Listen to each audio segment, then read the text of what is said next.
எப்பா எப்போ டிசம்பர் மாதம் பிறந்தது புது வருஷங்கிறதுக்காக ராசி பலன் கொட்டி கிடக்கு. எந்த யூடியூப் பக்கம் போனாலுமே உங்கள் புது வருஷம் இப்படி இருக்க போது, உங்கள் புது வருஷம் அப்படி இருக்குன்னு ஒரே அளக்காங்க தாவலை எனக்கு.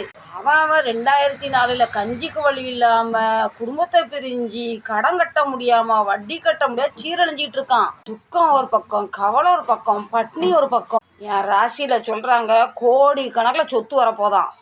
பொய் புழுவுறவங்க ஒரு அளவாவது புழுவுங்களேன் சாமியே.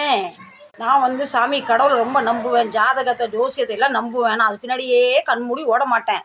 நானே அடுத்த வேலை சோத்துக்கு என்ன செய்வேன், எனக்கு கோடி கணக்கில் சொத்து வருமா. சரி நம்புவோமே, நம்பிக்கை தான் ரொம்ப பெரிய. நான் தினம் ராசி பலன் என் பிள்ளைங்களுக்கு, என் மருமகளுக்கு, என் பேத்திக்கு தினம் நான் பார்த்துக்கிட்டு தான் இருக்கேன் இன்னும். அதுக்கப்புறம் முருகா ஐயா பெருமாளை நீ பார்த்துக்கன்னு விட்டுருவேன். என்ன நடக்குதோ நடக்கட்டும், நம்ம கையில் ஒன்றும் இல்லை. நிறைய பேர் 25 பல கனவு வச்சு